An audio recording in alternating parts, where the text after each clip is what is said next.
मराठा आंदोलक मनोज जरांगेंनी दिल्लीतील जंतर मंतरवर जात अभिजित दिपकेंची भेट घेतली आहे। यावेळी केंद्र सरकारवर जरांगेंनी हल्लाबोल केलाय। गोरगरिबांच्या लेकरावर दिल्लीत अन्याय होतोय, सरकारनं क्रूरपणे त्यांच्यावर हल्ला केलाय, त्यांना आपण साथ दिली पाहिजे असं मनोज जरांगेंनी यावेळी म्हटलंय। इतकेच नाही तर इथून पुढच्या काळात हल्ला केला तर देशभरात भाजपच्या मंत्र्याला फिरता येणार नाही असा इशारा मनोज जरांगेंनी दिलाय।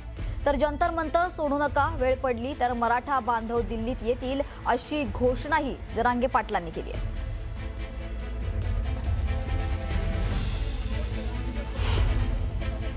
गोरगरिबांचे लेकरं देशभरातले आणि त्या गोरगरिबांच्या लेकरांवरती अन्याय जर दिल्लीमध्ये होतोय, दिल्ली ही आमच्या देशाची राजधानी आहे। आम्हाला जर देशात कुठं न्याय नाही मिळाला तर आपण राजधानीत येतो न्याय मागण्यासाठी। इथं गोरगरिबांचे लेकरं विद्यार्थी न्याय मागायसाठी आलेत आणि सोनमजी या ठिकाणी आंदोलनाला बसले आणि त्यांच्यासोबत अभिजित भैया सुद्धा बसलेत। आपण त्यांना साथ दिली पाहिजे, कारण क्रूरपणानं जर सरकारनं त्यांच्यावरती हल्ला केलाय तर आपण मदतीला का जायचं नाही।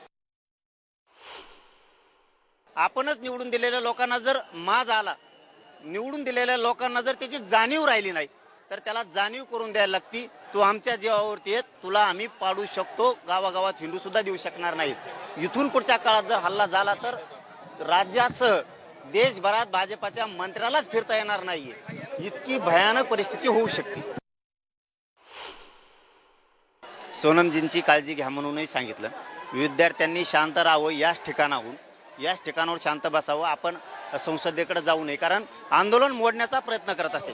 आज या लेकरांची, या पोरांची इथं पोरं बसलेत, यांची तळमळ आहे आणि आपल्या एखाद्या निर्णयामुळं त्यांची तळमळ मोडू नये।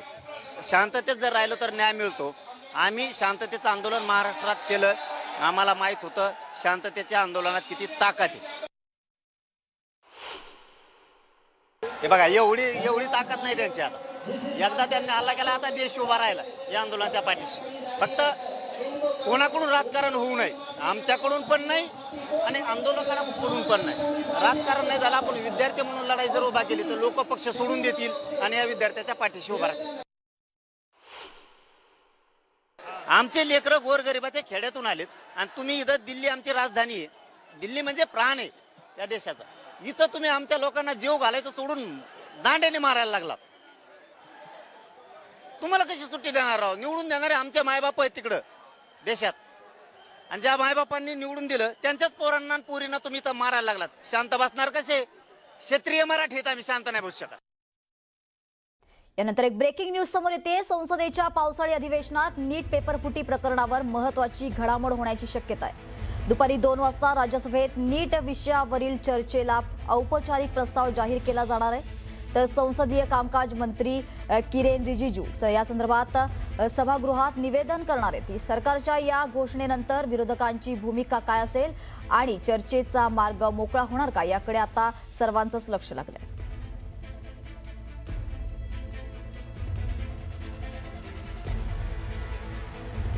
नंतर आणखी एक ब्रेकिंग न्यूज आहे। उद्धव ठाकरे हे राहुल गांधी यांच्यासोबत फोनवरून चर्चा करणार असल्याची माहिती सध्या समोर येते। काल आपण पाहिलं की उद्धव ठाकरे यांनी सीजेपीचे दिपके जे आहेत त्यांची भेट घेतली होती आणि त्यानंतर आता त्यांनी राहुल गांधींसोबत फोनवरून चर्चा केल्याची माहिती आहे। काल आपण पाहिलं की काँग्रेसने देखील आंदोलन केलं होतं। विद्यार्थ्यांवर झालेल्या लाठीचार्जच्या विरोधात काँग्रेसकडून आंदोलन करण्यात आलं होतं।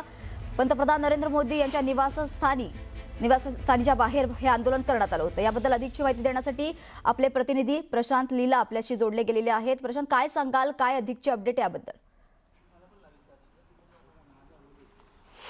उद्धव ठाकरे काल रात्रीपासून राजधानी दिल्लीमध्ये आहे, वास्तव्य करून आहे। काल रात्री त्यांनी जंतर मंतर येथे जाऊन त्यांनी जे युवक आंदोलन करत आहे जंतर मंतरवरती त्या युवकांची भेट घेतली, जे जखमी युवक आहेत त्यांची देखील भेट घेतली, तिथे भाषण देखील केलं। त्यानंतर आज जर बघितलं सकाळी 10:30 वाजता उद्धव ठाकरे यांनी पत्रकार परिषद घेऊन त्यांनी स्वतःची भूमिका जाहीर केली।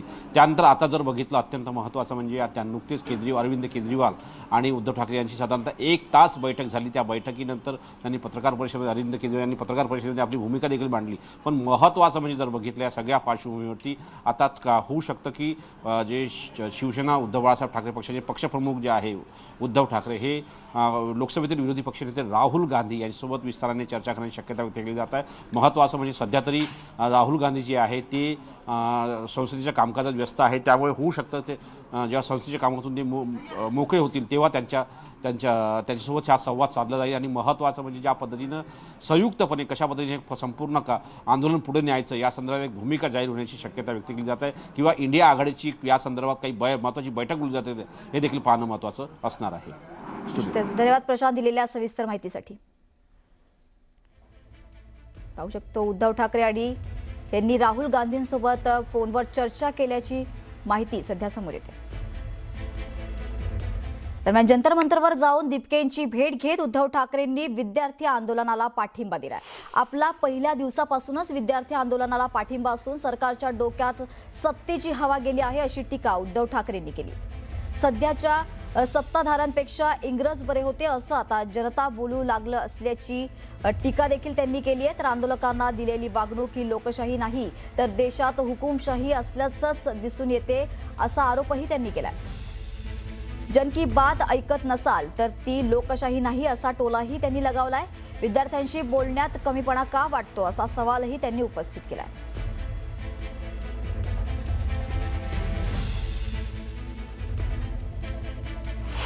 अगर कोई भी आंदोलन करता है तो सरकार का कर्तव्य बनता है कि उनके साथ जाकर बात करे, वो क्या कहना चाहते हैं. अगर उनकी कुछ गलतफहमी होगी तो गलतफहमी दूर करना सरकार का कर्तव्य होता है और इस सरकार ने वो नहीं किया. अगर पहले दिन इनके साथ बात करते तो बात यहाँ तक नहीं बढ़ती.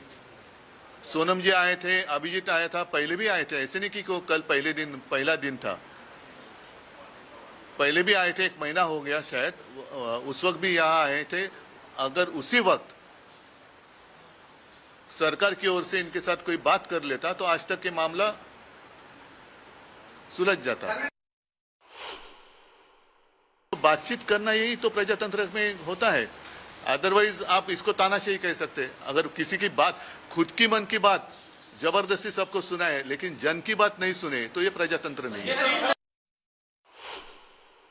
कल मैंने देखा कि बहुत सारे लड़कियां, मतलब बच्ची है 9-10 साल की है, कुछ महिलाएं हैं, जिस तरीके से उनके साथ बर्ताव किया गया, ये हिंदू संस्कृति का, मैं नहीं मानता कि ये हिंदू संस्कृति में इसको मान्यता है कि महिलाओं के साथ ऐसा व्यवहार करे. तो फिर रावण और आप में फरक क्या है. सरकारचं लोकशाही आपण मानतो, जगातली एक सगळ्यात मोठ्या लोकशाहीपैकी आपली लोकशाही असं आपण जर मानत असू आणि जर ती असेल तर तुम्हाला त्यांच्याशी जाऊन बोलण्यामध्ये कमीपणा कसला वाटतोय. पहिल्याच दिवशी, म्हणजे असं नाहीये की काल पहिला दिवस होता, हे तर काल ह्या दुसऱ्या टप्प्याचा 20वा-25वा दिवस असेल. सोनम वांगचुकजींच्या उपोषणाचाच 20वा-25वा दिवस आहे. त्याच्या आधीपासून आणि त्याच्याही आधी 10-15 दिवस आधी एकदा अभिजित आणि सगळी तरुण मंडळी इकडे येऊन गेली होती. त्याच वेळेला जर का यांच्याबरोबर चर्चा केली गेली असती तर मला असं वाटतं की हा विषय सुटला असता. ज्या तऱ्हेने सत्ताधारी वागतायत तर सत्ताधाऱ्यांचा डाव देशात अराजक आणण्याचा आहे का.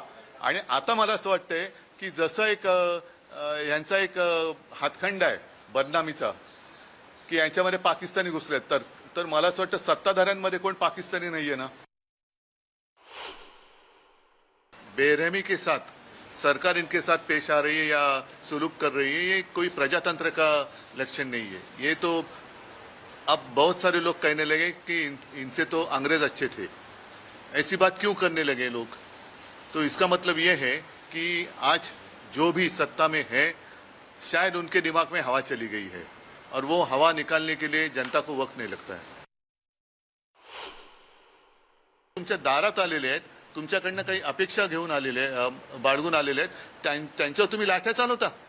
त्या मुलामुलींवरती, अगदी मुलींवरती आणि महिलांवरती ज्या असभ्यपणाने अत्याचार केले गेलेला आहे. काल तर एक ती मुलगीच तिचे कपडे फाडले गेले.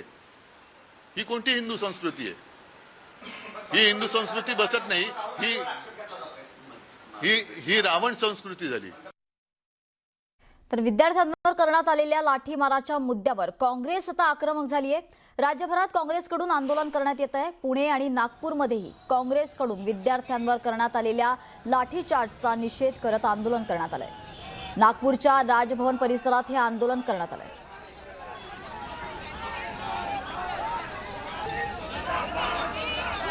आपण पाहू शकतो 20 जुलैला जो काही लाठीचार्ज झाला विद्यार्थ्यांवर जंतर मंतर परिसरात किंवा संसद भवनाच्या परिसरामध्ये, त्याच्या निषेधार्थ आता त्याचे पडसाद जे आहेत आता पूर्ण महाराष्ट्रात देखील उमटायला लागलेत.